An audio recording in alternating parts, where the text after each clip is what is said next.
Hello, everyone. Welcome back to Mongabay's webinar series for journalists. We're broadcasting to you live once again from YouTube and LinkedIn. I'm your host and moderator, Mike DiGirolamo. As I always do, I encourage you to subscribe to Mongabay's YouTube channel so that you can be notified when we're done here today and the webinar is uploaded and edited.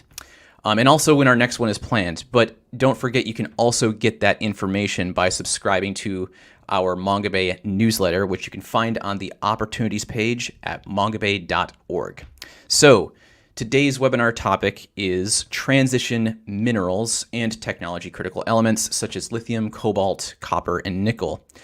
Minerals which are commonly used in the technology and products associated with the renewable energy transition. So there's a ton to unpack with this subject, so we'll be touching on a lot of different questions and considerations that journalists should be keeping in mind for their reporting on this subject. But we'll be going through the, as usual, 10 questions. And at the conclusion of the hour-long session, we're going to open the floor to your questions. But if you think of a question during the broadcast, just go ahead and drop it in the chat on the platform that you're tuning in on, and I'll address it at the top of the hour. And of course, we are always seeking your pitches, so if you have a story idea after viewing today's discussion, please send us your idea via the subject heading Special Reporting Projects, which is also on the Opportunities page at mongabay.org. However, we also encourage you to pitch your story idea to other outlets if you're not going to pitch it to us. So I'm going to introduce our panel, starting with Galina Angarova. Galina is the Executive Director of the SIRGE Coalition. She previously served as the Executive Director of Cultural Survival. She has represented the Indigenous Peoples Major Group at the UN on issues such as the Sustainable Development Goals and the Post-2015 Development Agenda, and has led Indigenous experts to review safeguards for Indigenous peoples for the UN Framework Convention on Climate Change's Green Climate Fund. Galina, thank you so much for joining us today. Hi, thank you. Thank you for hosting this webinar and for providing the platform to speak about this important topic.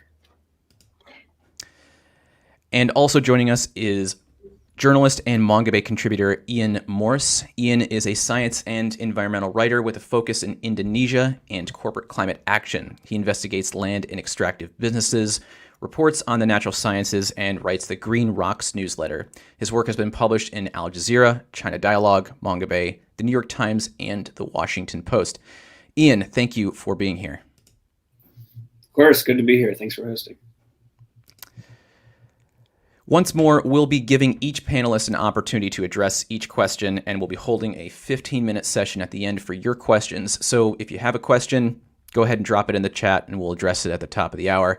And you'll also be able to view this webinar on demand on our YouTube channel within 48 hours. Timestamps and any resources that are shared today will also be included in the description. If you registered, you'll be receiving a publication notice directly to your email inbox, along with a brief survey, which we encourage you to fill out, and we'll also publish a link to this webinar on the blog at mongabay.org. So with that said, let's go ahead and get started.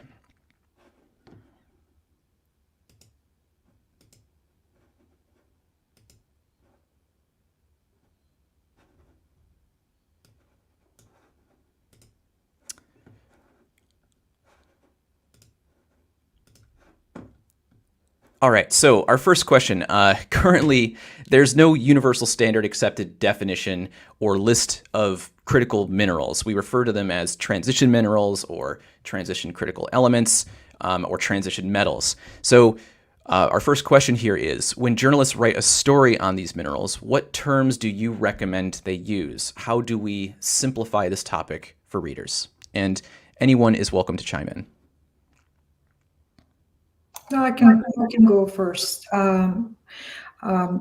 We've had consultation among various Indigenous-led groups and allied groups who work on the issues of transition minerals and just transition. And for us, the most appropriate term is transition minerals, as we think that the term crucial is the term that has been proposed by the industry, and it creates sort of a false narrative of urgency in our mind. So we prefer and we strongly recommend to use the term transition minerals. That's very short from me.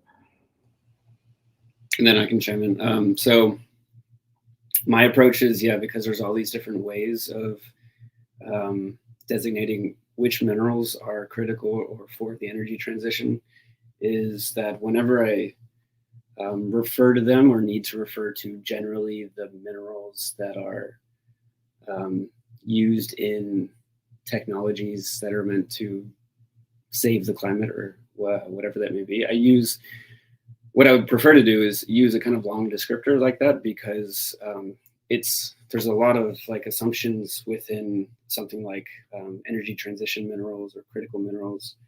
One is that, so the term critical minerals for a country like the US, plus some others who have lists of or use the term critical minerals, they don't only refer to climate technologies or climate action, it's also about military applications. So if you want to refer just to the climate ones, like ensure that it is energy transition or linked to certain technologies, those technologies being ones that companies want to sell for climate action. And again, that's a long descriptor, but my approach is to typically hedge, because when we assume that, let's say nickel, for example, is a transition mineral, the vast majority of the market itself is not directly linked to EV batteries. It's mostly linked to steel, which is in construction, but steel is also in cars. It's also in wind turbines. So there's a range of different uses for any one material, and the market itself reacts to not only what's happening within climate action, but also what military applications exist and are being developed, as well as more conventional construction ones, things like that. So it's really hard to, at any one time when you're referring to these, to make clear that any one of these minerals is used in a variety of applications, not all of which are connected to climate. And because it's so difficult, it's likely best to try to hedge a bit more, because at least in my opinion, when we keep using the kind of critical minerals or climate minerals, things like that, it gives a lot of moral weight to the mining of something that may actually never go into a climate technology. And that's not even questioning the idea that like batteries or EVs, they are climate technology, but they may not be the best kind, because it's all about the rollout and everything there. So there's a lot of moral weight there when we refer to something as an energy transition mineral or climate mineral. And so be aware of that, I think, as you're going into it. Be aware also that, like, when speaking with companies or officials or anyone else, that if they use these terms, it's okay to separate that out a bit and give a bit more description and maybe ask a few more questions about it. Those are fantastic responses.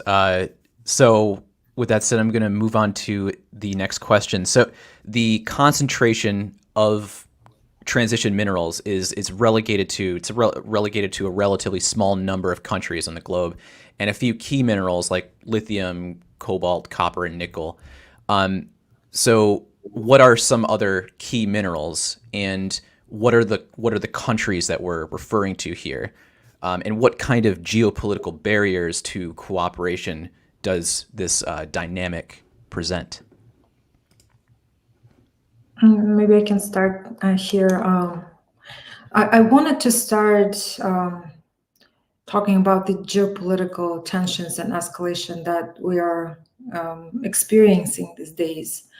I've recently published an article, actually last week, about the geopolitical implications of the energy transition and impacts on indigenous peoples associated with that. Mike, maybe if you have a link ready, if I could please ask to copy and paste for reference and further reading for our audience. But what I wanted to mention here is that China remains to be the dominant refiner of copper and nickel and other minerals, and it has built its capacity for vertical integration, and it controls different stages of production along their supply chains.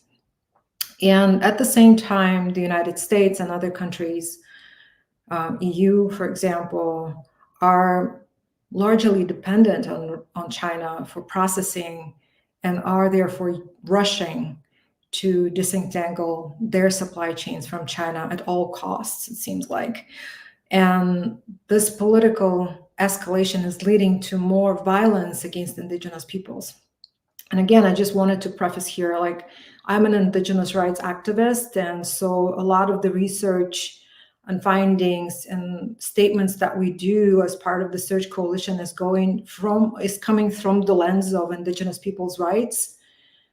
And of course, like, a lot of the things that we say and put forward is going to be in protection for the rights of indigenous people. So I would like this point and views to be really highlighted in a lot of the communications and publications, but also I'm cognizant of the fact that this is just one perspective, right? Then I also wanted to refer our audience to the Aspen Institute's Critical Minerals Report. I think it has a lot of good information about the countries where the deposits of transition minerals are. Let's say copper, it's Chile, Peru, and Democratic Republic of Congo. Lithium is Australia, Chile, and China. Nickel is Indonesia, Philippines, Russia. Cobalt, Democratic Republic of Congo, Indonesia, and Australia. And so you will be able to find that information in that in the report. What I also wanted to mention that the concentrated production of these minerals places supply chain at several risk of disruption from unintentional supply shocks, which could result from events such as political instability or natural disasters, or intentional supply shocks, which could result from production cuts or export restrictions. And these risks are increasingly likely as the world moves away from globalization into an era in which trade wars, nationalizations, and geopolitical tensions promise to feature more prominently. So the early signs of disruption are already taking place. So the same report mentions that in Latin America, Argentina, Bolivia, and Chile specifically, they are reportedly considering forming lithium cartels. Although these effects and likelihood of a cartel are uncertain, a lithium cartel could threaten to limit lithium production, both from lower levels of private investment and efforts to control output. Also, news from Peru, that there are some cases of political instability in Peru, so that might pose issues for and be a predicament for supply disruptions. And other countries like Myanmar recently imposed a ban on tin exports, and Indonesia has banned exports of nickel concentrate. So these things are happening.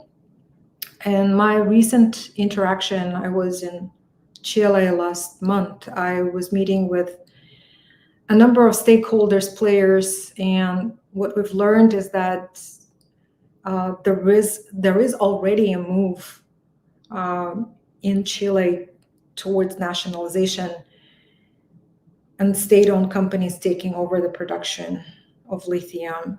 And while it might seem like what would you say, a good move for the country itself to provide kind of sort of national security, but it's not good news for indigenous communities, because there is a inherent conflict between the state and indigenous peoples, and there's a lot less leverage for indigenous peoples in a case when an industry is nationalized. There is just very difficult to sit around the table with representatives of a state and state-owned companies and negotiate free prior informed consent protocol with such players. Finally, I wanted to say that China's dominant role in critical minerals processing is the result of decades of targeted industrial policy, which has significantly subsidized domestic industry, invested heavily in research and development, and focused on workforce development. These policies coincided with decades of globalization and the gradual offshoring of the US mining and processing industry, in addition to downstream manufacturing industries. So US and EU are currently really rushing to sort of disentangle those supply chain and build those relationship with resource-rich countries directly. But at the same time, as we're looking into the consequences of such disentanglement, we believe that Indigenous peoples will be on the front lines and bear the risks of such rush and the disentanglement of the supply chains. Thank you. Thank you, Galina. Yeah, so then I can add just a few things. That was a good answer. So some of the things I could mention are, like, in addition to the countries that Galina mentioned that are on the radar for certain minerals, there's also where capital is held, or those places are also technically mining countries. So places like the UK, Switzerland, Canada, the US as well. There's a lot of companies there based on stock exchanges that have public records, but they control mines that are in places like Indonesia or the Congo. And those places deserve also a lot of focus as well, because there's a lot of opportunity for regulators to be involved there. There's opportunity for the public records, the disclosures from companies to be assessed by journalists. And so those places are also, in my mind, mining countries, even though they don't mine their own lands, because those are places that, hold control over lands in what's typically the global south. So in addition to that, when we spoke about the critical minerals before, these are lists that countries have devised, but they change roughly every year, at least for the US. And there are minerals on there that are very important, but aren't often on there, as well as ones that are on there that don't seem to be that important, especially for climate things. So one is like phosphate, and I've written about phosphate before because this is something, it's a kind of mineral where there are a number of people within the industry that are afraid of the supplies that are available around the world, because in addition to its agricultural use as a fertilizer, there's also increased use within EV batteries themselves. And so the combination of agriculture plus batteries is a reason to say that, phosphate could also be a climate mineral as well. And that would then put the focus on places like Florida or Morocco, where a lot of production happens. But it also is like a larger question about what we define as a climate mineral, and what places we see as valid places to mine or to be assessed for mining. So yeah, we can leave it there just to make sure to move on to other questions maybe. Yeah, let's go ahead and move on to the next question. Those are fantastic responses. So let's talk about windfalls here for a second. So the IMF estimates that in a net zero emissions pathway, prices of 4 transition metals, lithium, copper, cobalt, and nickel, could generate revenues similar to the oil sector over the next 20 years. So what kind of complications could a windfall there present that journalists should be paying attention to? So I'll start with the major complication that the SIRGE Coalition is really paying attention to is the risk for Indigenous peoples. When talking to the private sector, to companies, end user companies, mining companies, we talk about Indigenous peoples' rights risk. and I just wanted to kind of say what it is.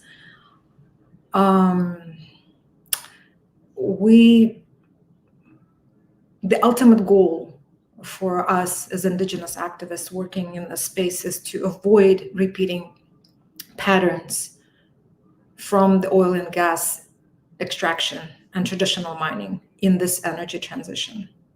Right? We have this moment, we're at the cusp of this new industrial revolution, and we have the opportunity with that. And the opportunity is to bring Indigenous peoples to the table, to ask for their free, prior informed consent and allow Indigenous peoples to have the true North Star as their guiding star, the star of true self-determination, and the ability to decide their cultural, political, and other priorities. Because companies are not scoping for Indigenous peoples' rights risk, be it transition minerals mining, battery production, EV manufacturing, the full range of harms and rights violations will continue to be perpetuated against Indigenous peoples, which translates to material, legal, and reputational risks for companies. And that's what we put in front of the private sector when we have meetings with them. I want to give 4 examples when Indigenous people's rights risk was not accounted for and resulted in some negative outcomes for the companies.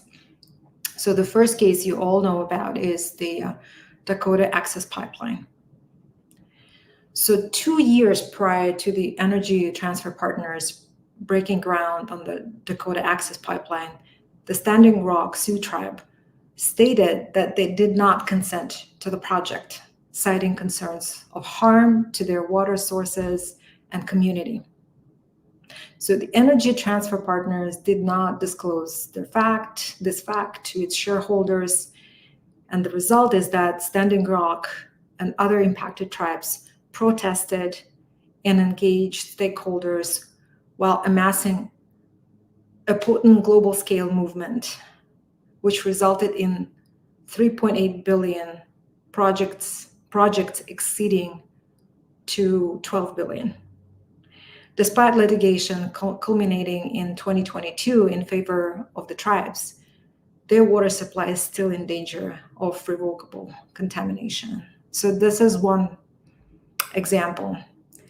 I guess the expenses have risen almost threefold as a result of Indigenous people's rights risk not being accounted for, not being taken into consideration, and not informing the shareholders properly about the risk. The second case I wanted to share about is the Cobre Panama case. You probably have all heard about at the end of last year. It's about the project that was approved in 1997, and in October of last year, the people of Panama took it into the streets to demonstrate in all provinces against the project. And to the government's surprise, the young people organized themselves, and by end of October and then into November, they had, I think, over 100,000 people on the streets. So the government had no choice but to respond to this uprising, resulting into signing a moratorium against the mining project and announcing that the law that they had to establish the mining contract was declared unconstitutional. And that put a definitive end to these first quantum minerals mine project, or Cobre Panama project in Panama. So just wanted to bring that civil unrest, protesting can happen if you do not engage with Indigenous peoples properly. It may result in a loss of a project completely. Mike, do I have time? I want to give 2 more cases. I think we definitely have time. Go ahead and give them. We do have a question later that was going to address some of these, but I think it's probably a good idea to bring them up now. Okay, thank you. So the third project is the case in Guatemala. You have also probably heard about this landmark verdict by the Inter-American Court that marked a monumental step in a 4-decade struggle for Indigenous land rights. And it was a huge, lengthy and arduous legal battle that led to the win against the state of Guatemala. According to the verdict, the Guatemalan government violated the rights of Indigenous Kichi people to properly being consulted by permitting mining on land where members of the community have lived at least since the 1800s. It's Indigenous people's lands on Lake Isabel. And in its written sentence, the court linked the human rights violations to inadequacies in domestic law, which failed to recognize Indigenous property and ordered the state to adopt new laws. So this case is really monumental, and since it was decided at the highest level of the Inter-American Court, it has the potential to have the ripple effect throughout the legal regime. And as Leonardo Cripa, who was the attorney of the case for the case, he stated that it was a once in a century advance for Indigenous rights in Guatemala and internationally. So we're really looking forward to the implementation of this case and seeing how this case could be also applied throughout the Americas and beyond. So the fourth case is the Australian case. You've also probably heard about this, that despite having an Indigenous peoples policy, Australian mining giant Rio Tinto destroyed the sacred Juca Gorge. And the result of that was that in addition to 46,000 years of human history and integral cultural and spiritual places of Aboriginal people in Western Australia, this was lost forever. And the company C-suite was terminated because of that, and shareholders ousted board members without remuneration packages, and global operations have come under sharp scrutiny.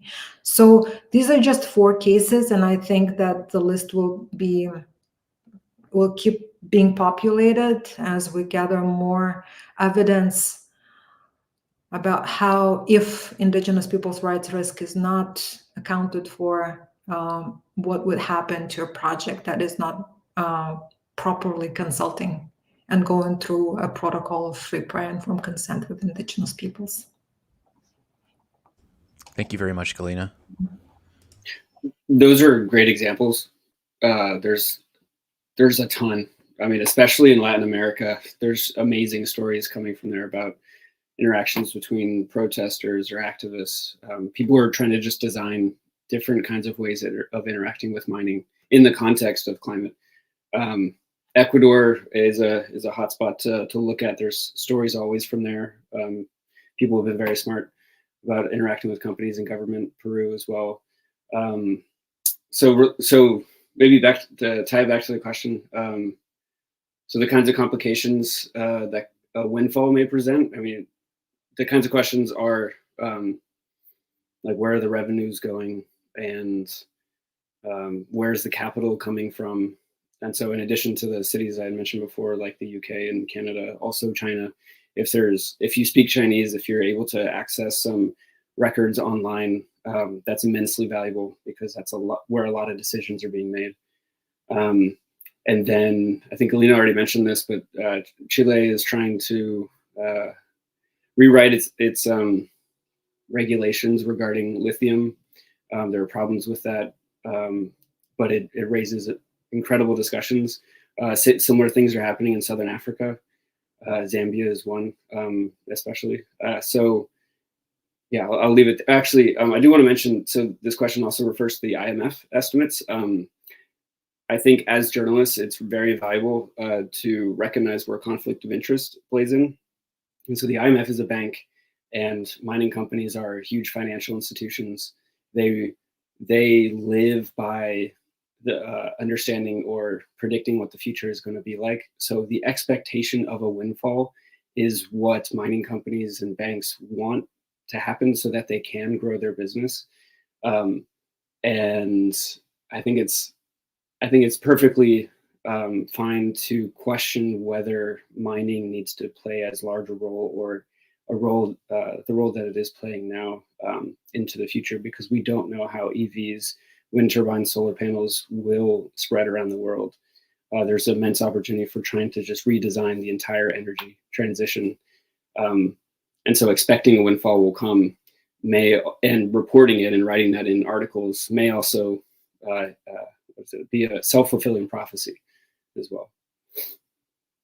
Fantastic responses. And actually, you both have touched upon this, and it's a great segue into our next question, which is the cartelization of this process. Is there a risk? You have sort of already answered this question, but is there a risk that the mineral trade as a whole can be cartelized in the way that oil has been? What are some of those key concerns that journalists should be staying on top of over the coming years? Yeah, I'll be very short, since I've mentioned that before, that Bolivia, Argentina, and Chile, and possibly now Peru are thinking about creating a cartel. But what I've recently learned, that in Bolivia, they're increasingly facing towards Russia and China. They're currently a contract with Russia, with Russian Rosatom, I believe. Actually, a couple of companies that having direct contracts with Bolivia at the moment. And yeah, it is a huge concern on our end from the indigenous people's perspective that, well, while we have some leverage for change in certain countries, right? So when it poses a great risk if a country makes that decision to have a relationship with certain countries, let me say that. And there's a closing space. We're already facing the closing space for civil society and indigenous peoples, and that might pose kind of greater risks for that space to close completely. So I don't really have much to add to that. Maybe Ian can go next.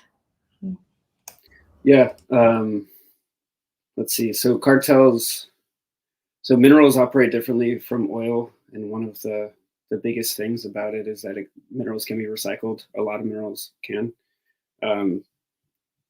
And so that would, like the EU with their regulations on creating incentives for battery recycling, labels, certain kind of domestic markets for things that are already imported from outside, that could counter cartels or at least decrease their power. But I think when we talk about cartels, we're also talking about the concentration of power and who determines prices.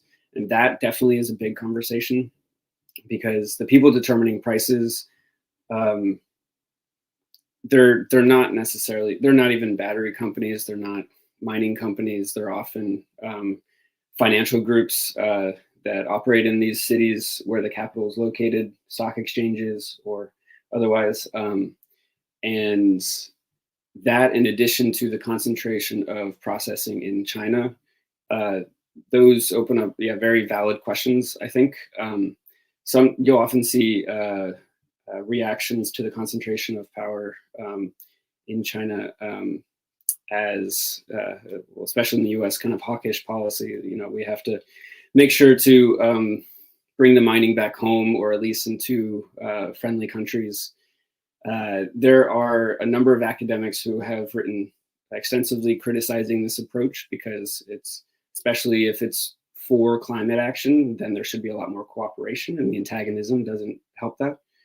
In addition, this is the concept of onshoring, where you try to break up the concentration of power, this cartel that exists in China, and bring it to, again, friendly countries or within the US.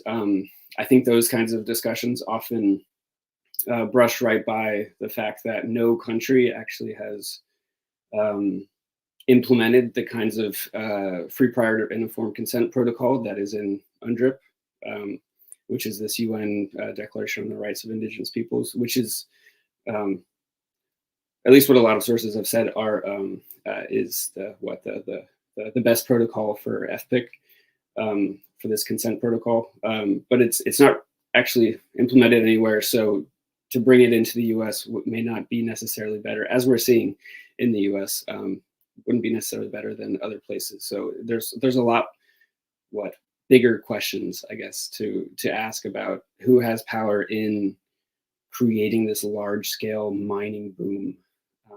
There's a lot of opportunity for redesigning it in different ways. So yeah. Thank you both. Go ahead, Galina. I just wanted to add about also, it's worth paying attention to South-to-South cooperation as well. I think that I've been in some conversations where people are like thinking through building direct supply chains, let's say Indonesia and Chile and others, like through South-to-South cooperation. Possibly building production in some of the resource-rich countries directly and bringing all of the resources through South-South cooperation. It sounds really great on the outset, but the thing is, like, the impacts will still remain. It doesn't matter whether it's global north, global to south cooperation. It still means that Indigenous peoples' lands and territories are going to be impacted by that development. So in some ways, like, I fear there will be a bit less accountability and protections, but maybe you're challenge me if you think I'm not correct in that, but I feel there might be less protections and accountability and safeguards for Indigenous peoples. But again, we have to see. We just have to monitor. Yeah. I can bring up a quick example just to see whether there is a challenge to that. I don't know. But the example of Indonesia, where they've limited nickel ore exports, this was very impactful. This was a policy that they started in 2014, and it's led to a lot of domestic nickel processing expansion that is continuing today. This policy of limiting the export of ore and encouraging processing domestically is something that other countries have been looking at as well. So this is the kind of South-to-South coalition or cooperation that could be there. But at the same time, Indonesia has had a lot of problems with the expansion of those things because they prioritized reeling in a lot of capital and building up as quickly as possible. And so if other countries in the South-to-South cooperation, so in Southern Africa, there are countries that are considering and referring to Indonesia's policies. If that kind of plan goes ahead, then there will definitely be questions about how to uphold the rights of people who live nearby.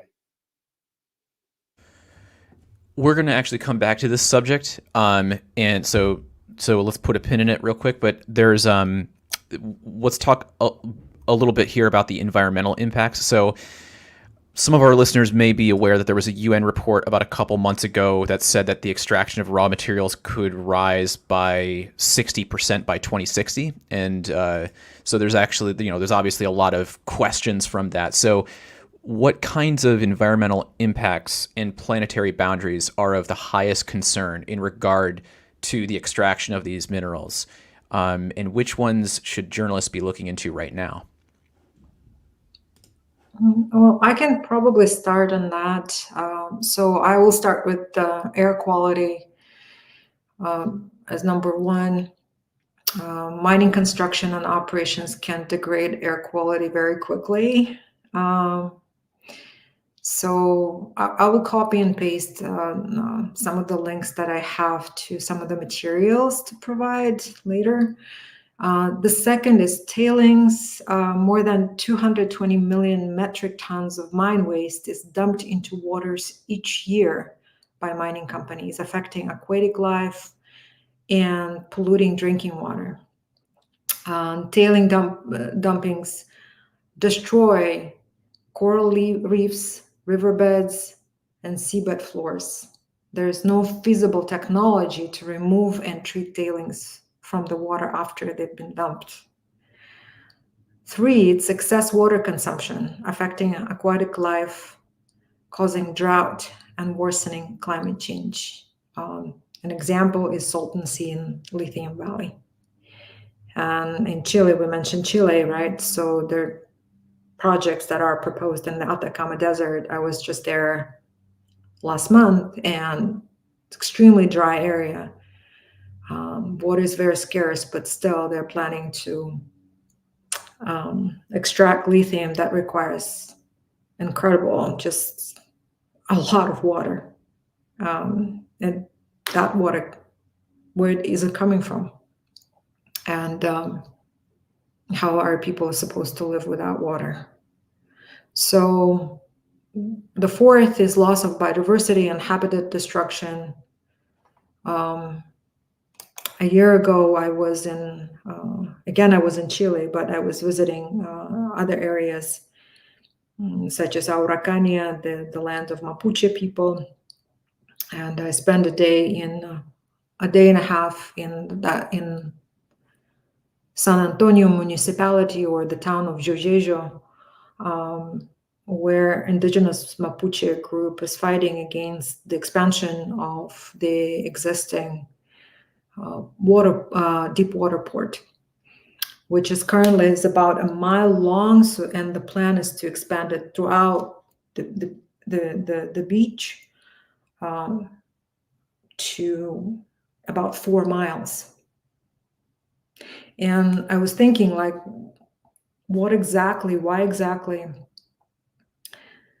What's the reason for this expansion? They have been historically been servicing the wine industry and the copper industry, and kind of I started hypothesizing that it may be servicing the lithium industry, as EU and US are rushing to establish bilateral relationships with Chile for lithium export, and this is just the only deep water access to the Chilean coast. All the while, the plan is to destroy the sacred sites of the Mapuche Lafcanche people, which is the people of the sea. Lafcanche people are people of the sea, and they host traditional ceremony on the beaches.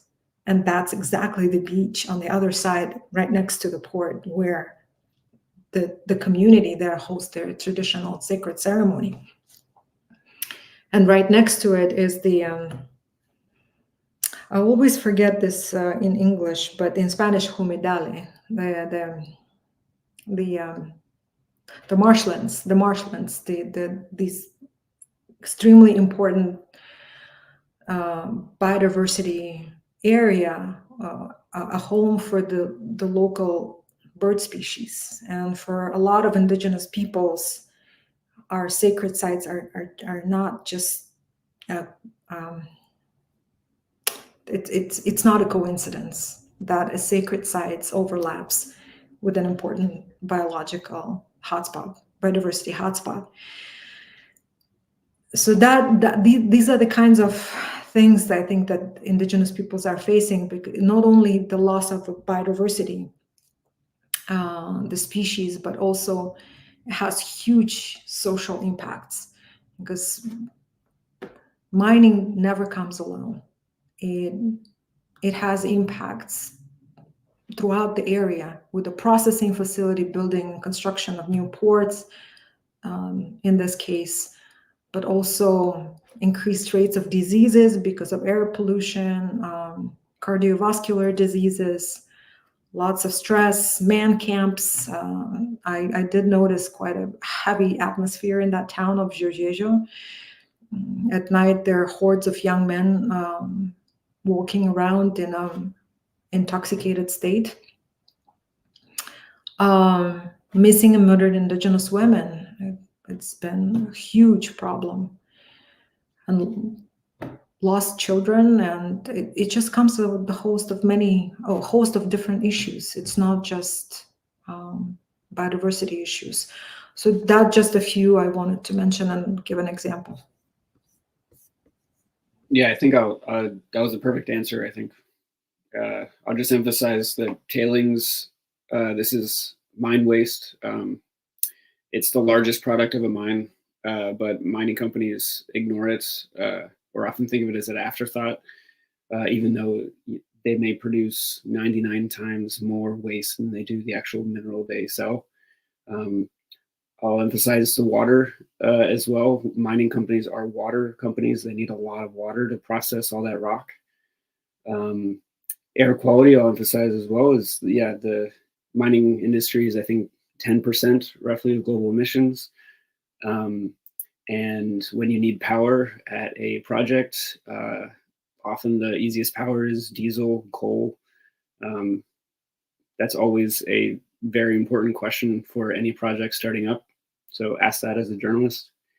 And then I'll also say, in evaluating the environmental impacts, one, there's a lot of impacts that can't be quantified, and this is the kind of cultural impacts that Galina was speaking about. Those are very valuable and deserve a lot of time in an article. And in the data that can be quantified, the information that can be quantified, should be put against the company's baseline study. Every mining company needs a baseline study. Ask about that.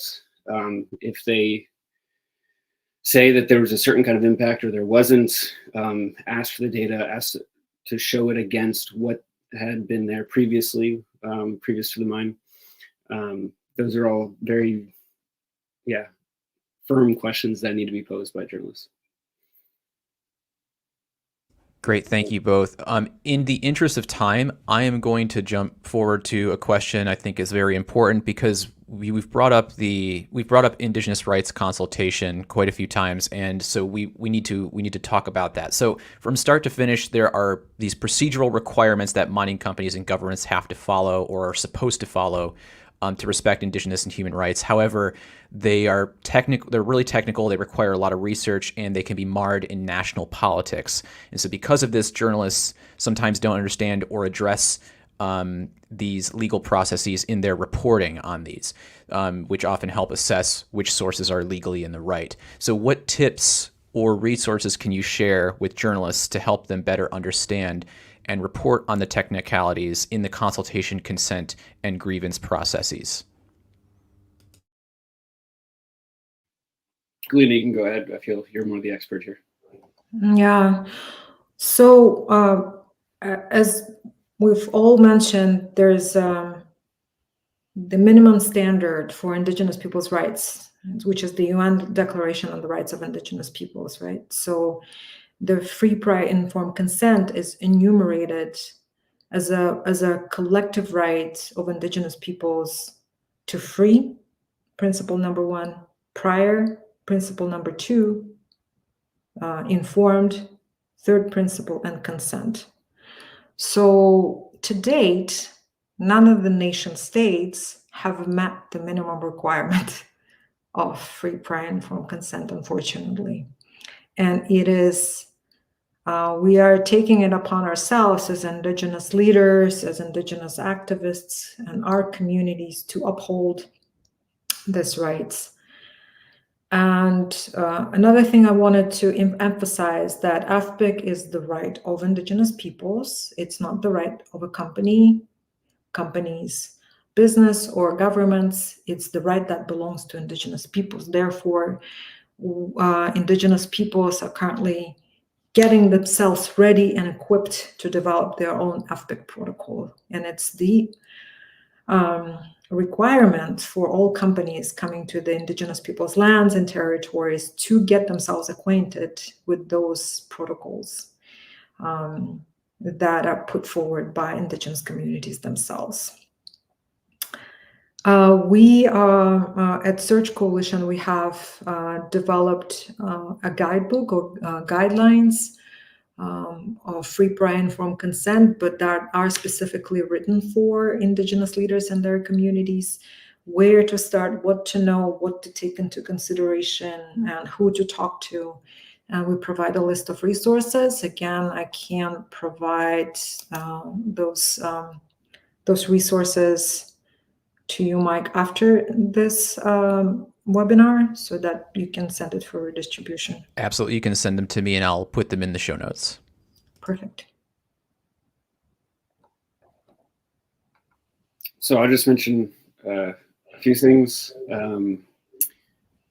So as journalists, it's probably understood, try as hard as possible to contact people who will be affected by mines, people who live close. Ask your editors for more funding or translation or whatever, more time, whatever it may be. It immensely helps a story. It also is about doing justice to people there and not just to a company that can pay for its own PR.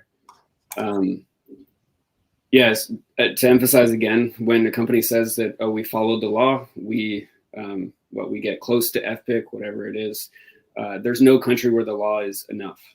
So keep asking that. I mean, FPIC itself is not a box you check. It's ongoing.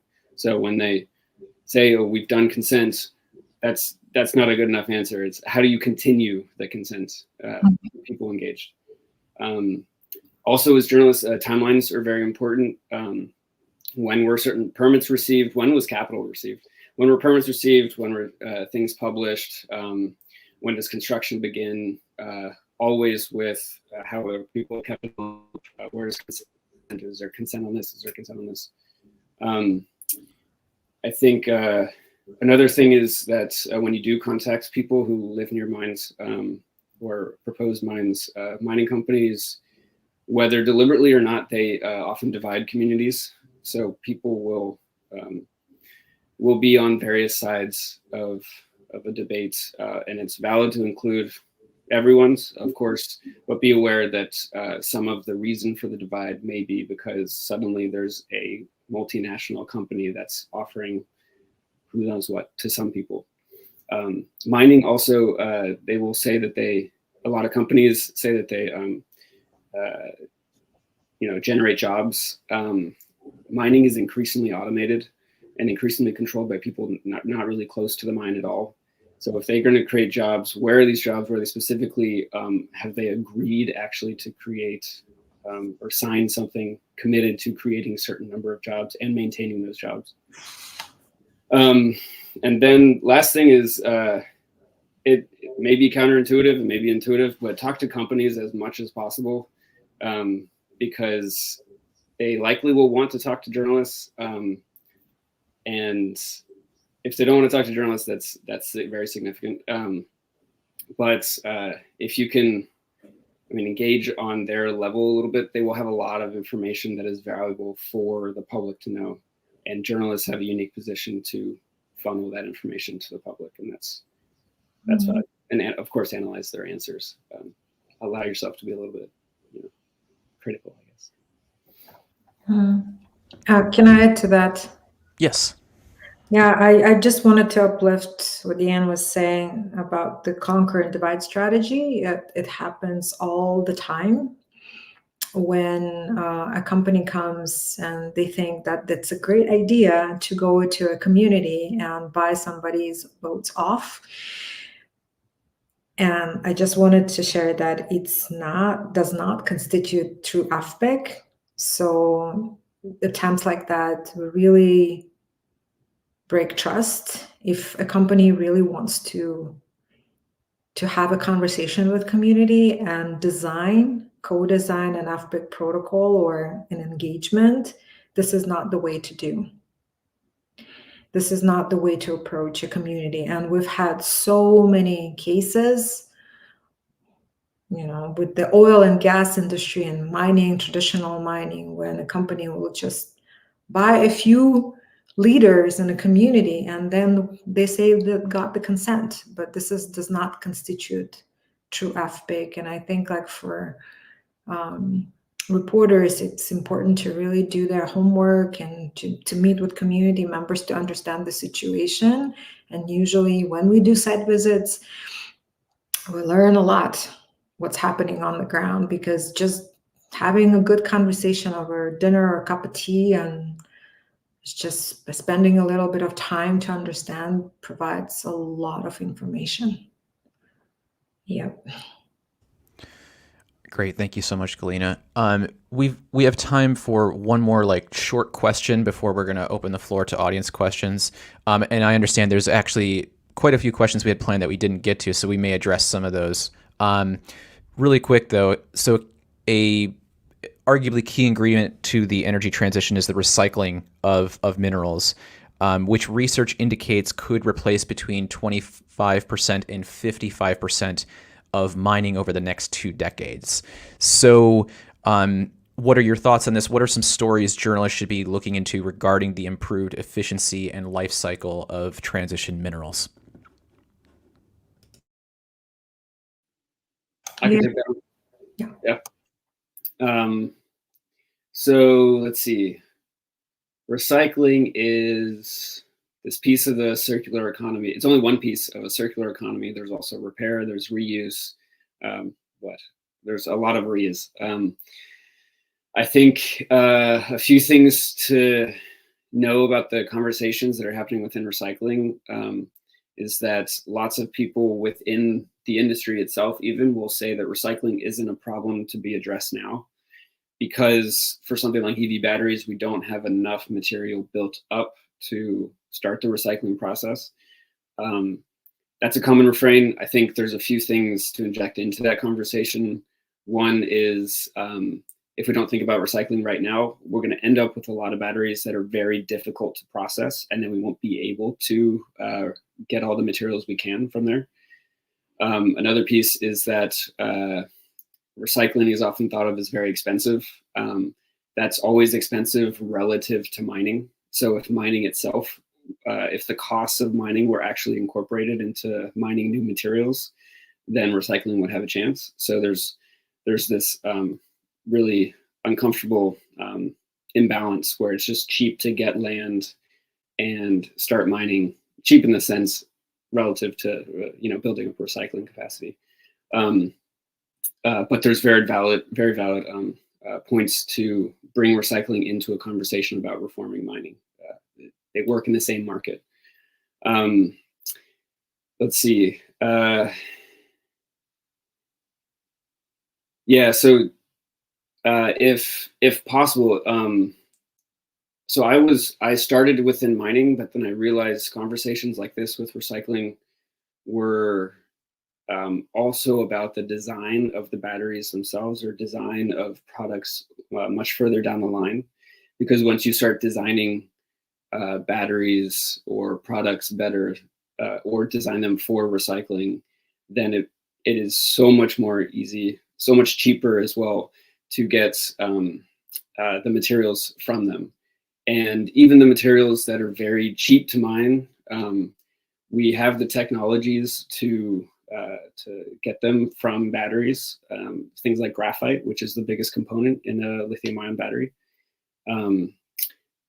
We know how to recycle those and re-inject them into the market.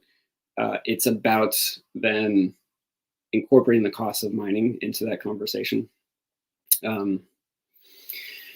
Yeah, recycling is a huge topic. It's not always necessarily about recycling itself. It could be repair, it could be reuse.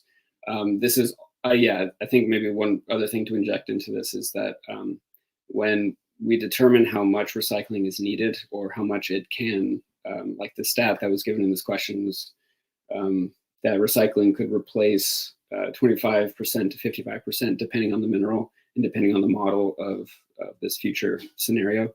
It could replace that huge chunk. That is a chunk of what is expected to be sold later. And there are many different reports out that try to model what demand for certain minerals will be in the future.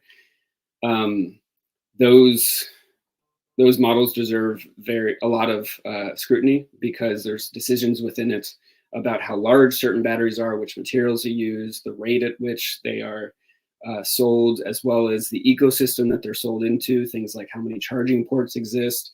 Do we need super high functioning batteries, or can we go for cheaper batteries? Are we doing more buses, public transportation, which would need other kinds of energy? And for that kind of thing, there was a great report out that that used modeling as activism from the Climate and Community Project. I could send that link later. And that was a really interesting, I think, piece to bring to this conversation, where we have like the World Bank and several consultancies predicting how much will be in demand. Once you inject, or once you incorporate some kind of justice into the implementation of climate action, it drastically changes how much people think is going to be in demand. And in demand, of course, is kind of this economic term that doesn't mean that like people are sitting there demanding it. It's more like the companies are producing, and because the companies are producing, it will be sold later, or it's cheaper to sold. There's a lot of decisions there, and the use of the language, especially that journalists use in their stories, adds to this. And this is also about using the word need, whether we will need a certain amount of lithium or need nickel to do this. Who's determining the need? What does need really mean? And is it really determined by people who will be affected by it? It's not even determined by me, who I'm supposed to be a consumer of it. I'm not needing this. I can do other things for transportation. So I'll leave it there. Thank you very much, Ian. Galina, do you have anything to add? I just support Ian and everything that you've said, and appreciate what you said. And I just wanted to throw the R&D in the mix, research and development. I think we're not standing still in terms of research and development, and that I hope that new batteries will come online sooner or later that do not require massive amounts of this transition minerals. And I also wanted to challenge the assumption that 300 mines are needed before 2035. That was the estimate. I believe that came from all of the studies that you've mentioned. And if you take like a whole range of things that need to happen at the same time, including the research and development, including reuse and recycling and repair, including batteries design that don't take all over the entire car, right? So that can lead to a different story, and that will lead to a different demand and numbers. So that's kind of what I wanted to uplift here. And also I wanted to bring up the question around the pledge from UNFCCC from COP28. I think we need to cover that. And if any of the reporters who are following this could cover this upcoming COP29 in Azerbaijan, since we had that pledge of nation states to triple renewable energy without any safeguards in place for indigenous peoples and other mining affected communities. How is this going to play out? And what do we need to do to make sure that UN is also accountable, with their pledges? And I also feel that there is a disconnect from what I read and hear between the UN Secretary General and his commitments to justice and human rights and the rest of the system. They're all like rushing. We're going to implement the SDGs, which will not be achieved, guaranteed. But we have to have those safeguards in place. Thank you very much, Galina. Before we move on to our audience questions, and we have a couple, Galina, you've mentioned that story right there, which obviously I encourage reporters to look into. And we've covered a lot of concerns about indigenous human rights here. So what are some other big stories that journalists should be looking into regarding indigenous rights that we haven't covered that you want journalists to be looking at? I can start. I think place-based stories are absolutely crucial. Place-based stories. We need to cover Indonesia, what's happening in Indonesia. It is scary. It is heartbreaking. These are people who also want the same things as we all do. We want to live and breathe good air. They want to eat good food, and they don't have to be attacked. They shouldn't be attacked and displaced and put in harm's way. The construction of these 14 coal plants and Halmahera need to be covered. Thacker Pass, lithium mining by Lithium America needs to be covered. Limestone extraction in Nepal. The story with the silica extraction in Manitoba in Canada. Espinar province in Peru, copper mine by Glencore. I would love several stories on Glencore. Glencore is the worst offender of human rights, of indigenous people's rights. They're going to be featured as the worst offender in the transition minerals tracker that will be, the second iteration of that will be released fairly soon by the Business and Human Rights Resource Center.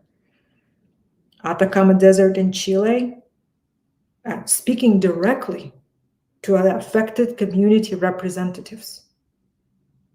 It would be key. Just bringing these stories to light, and many more coming. By the way, the one in the project that will impact indigenous Sami people, the rain herders in Sweden, in the Kiruna village. I think it's very important to cover that story as well. The only indigenous peoples that live in the territory of Europe. Great. Thank you so much, Galina. All right. With that said, we're going to address some audience questions. This is a pretty interesting question. So it's from Nat. Certification schemes like the Initiative for Responsible Mining Assurance, IRMA, are becoming a major industry within policy. Are these just another form of greenwashing? Maybe Galina should start with that one. So I would say that at SIRGE Coalition, we do not endorse any certification schemes. Our first and foremost priority are indigenous peoples, right? So we exist only for the reason of supporting indigenous people's priorities and their interests. And if that means for communities in their self-determined way, if they want to engage in some ways with IRMA, for example, we would have to follow their recommendation. But if they say, no, we do not want to engage with IRMA, we don't.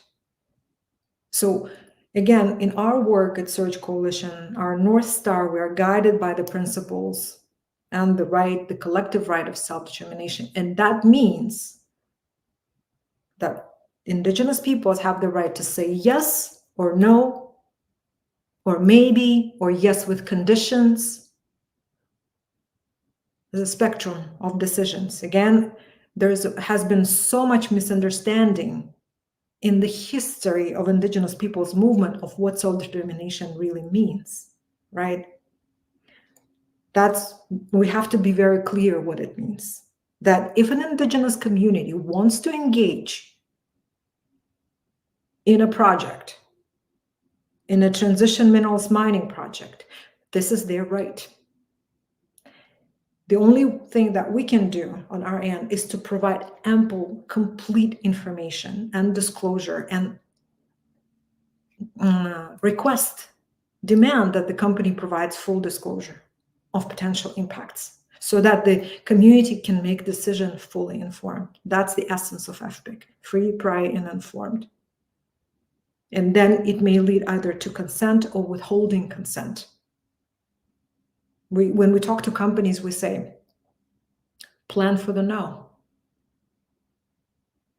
In any negotiation, plan for the no. You can design for the no. But you can also arrive to a yes. It depends on the community. It doesn't depend on me, an outsider of a community, or anybody else. Yeah. Great. Thank you very much. Actually, there's a really good follow-up question here from Joseph. And Joseph asks, are there any examples of community-led transition minerals extraction that could be considered good examples? I have looked. I have not found any. It's very difficult to have anything but a corporate large scale mine and be able to sell minerals, process minerals. The nature of the market is that there's a lot of capital that are pushing down prices and making it very cheap to get land and process minerals and sell them into the market. I would be extremely curious to find something that's community owned, that's more modular, that's smaller scale. If anyone has a story on that, absolutely explore it. But this is a really valuable question, and I think one that journalists should have on their minds constantly. What are the kinds of very deliberate alternatives to large-scale mining, and how can that work in this current kind of globalized capital way? Yeah. And I can add on maybe to the IRMA question. Sure, yeah. I know IRMA pretty well. They're great people.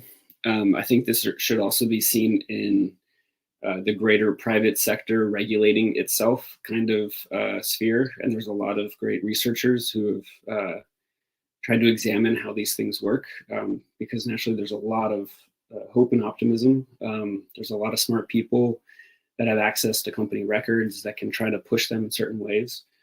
IRMA is generally thought of as one of the best. Their primary goal is transparency. So getting companies to get their data, their operations out in public and engage with people. And there's a lot of value to that, especially for journalists and researchers, because they can look at this data as well, to look at the reports. And there's a bit of a required ongoing transparency as well. So to engage on one of these reports with the company is valuable for journalists to get access. I think within the private sector regulating itself kind of sphere, that's something that the EU, there's some interesting people in the EU who have tried to contest regulations that may possibly prioritize certification schemes. And their contention is that it'll just displace what the government should be doing. And people within IRMA as well will also say that the government really, they are not a stand-in for government. The actual regulation and enforcement is the best thing. This is a kind of mid-step, but again, the contentions are a bit that groups like this enable certain kind of a bit of greenwashing, but enable also access to indigenous communities because they bring a banner and a sense that they're doing the right thing. But these things operate in systems, and just to get a kind of certification may not address that. For example, in Chile, water is already privatized, and so if a company is going to say that they've done everything they can to uphold the law in Chile may not uphold the rights of people. So I mean, in many countries, and not to just focus on Chile, but it's complicated, and those certification schemes deserve to be engaged with. They'll give great interviews in a lot of detail, but they're systemic. Yeah. Great, thank you so much, Ian. Audience, thank you so much for all the questions that you're posing. We really only have time to cover one more, and so I think I'm gonna choose this one here because we haven't talked about it yet. But it's from Victor, and Victor is asking, should we also cover deep sea mining, particularly the negotiations to establish the international regulation to start this kind of mining? I think it's a good question to sort of breach this topic briefly before we leave here. Yeah, Ian, do you want to cover that? Yeah, I can. Let's see. Yeah, so covering deep sea mining, I think there's a lot of value to it if it's done responsibly. Unfortunately, there's some coverage of it that's I don't feel is responsible. And what I mean by that is understanding that your sources in deep sea mining may have conflicts of interest. So talking to a company or sometimes even talking to regulators like the ISA, they have conflicts of interest in allowing mining to go forward. So there's a lot of great scientists who have complex opinions about this and that are not connected. I think they'd be willing to have very interesting interviews to help shed light on numerous perspectives. So seek them out for a kind of a bit more of a bird's eye view. One of the things that doesn't seem to be often put in deep sea mining stories is that when companies say that deep sea mining is better than land mining, even just disregarding whether that's actually the case, it will likely never be true that only deep sea mining would happen and there would be no land mining. So it's not as if they would just replace the production. It would always be added production. And when you add more production to this kind of globalized economy, people are just going to consume more. So the idea even that it would replace terrestrial mining is likely not going to be the case. It'll just add more stuff for people to consume. And that's a bit of the idea because there's a bit of a nervous feeling among investors about where the minerals are going to come from. But again, that's connected to who's determining whether certain things are needed and certain things are in demand.